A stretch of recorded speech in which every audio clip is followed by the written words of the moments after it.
America Iran మధ్య చర్చలు విఫలమయ్యాయి. ఈ మేరకు అమెరికా ఉపాధ్యక్షుడు జేడీ వాన్స్ ప్రకటించారు. ఒప్పందం లేకుండానే అమెరికాకు తిరిగి వెళ్తున్నట్లు మీడియాకు ఆయన తెలిపారు. Let me say a couple of notes of appreciation. First of all, to the Prime Minister of Pakistan and to Field Marshal Munir, who were both incredible hosts. And whatever shortcomings in the negotiation, it wasn't because of the Pakistanis who did an amazing job and really tried to help us and the Iranians bridge the gap and get to a deal. We have been at it now for 21 hours, and we've had a number of substantive discussions with the Iranians. That's the good news. The bad news is that we have not reached an agreement, and I think that's bad news for Iran much more than it's bad news for the United States of America. So we go back to the United States having not come to an agreement. We've made very clear what our red lines are, what things we're willing to accommodate them on, and what things we're not willing to accommodate them on. And we've made that as clear as we possibly could, and they have chosen not to accept our terms. Questions? Sir, Nick Robertson from CNN. Precisely what have they rejected here? Can you help us understand it a little bit?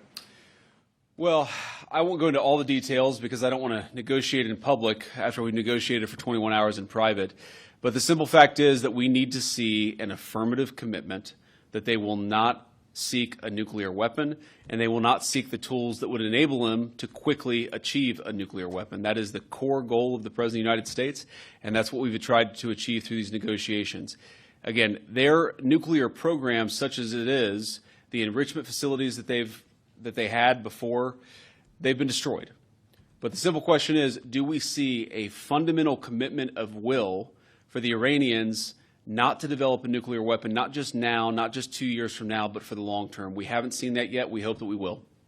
Jen. Was there a framework on anything? And also, did the Iranian frozen assets come up, and did you reach any conclusions on those frozen assets? We talked about all those issues, Jen, and we talked about a number of issues beyond that. And so certainly those things came up. But again, we just could not get to a situation where the Iranians were willing to accept our terms. I think that we were quite flexible. We were quite accommodating. The President told us, you need to come here in good faith and make your best effort to get a deal. We did that. And unfortunately, we weren't able to make any headway. Preston. Mr. Vice President, how often did you communicate with President Trump throughout the negotiations? There were reports that there were multiple rounds where there were breaks in between negotiations. How often did you communicate with the President throughout those rounds, and what was he saying as you were going through these negotiations that you said fell short? Yeah, obviously we were talking to the President consistently. I don't know how many times we talked to him, a half dozen times, a dozen times over the past 21 hours. We obviously also talked to Admiral Cooper, to Pete, to Marco, to the entire national security team. We talked to Scott Bessent a number of times. So look, we were constantly in communication with the team because we were negotiating in good faith. And we leave here with a very simple proposal, a method of understanding that is our final and best offer. We'll see if the Iranians accept it. Thank you.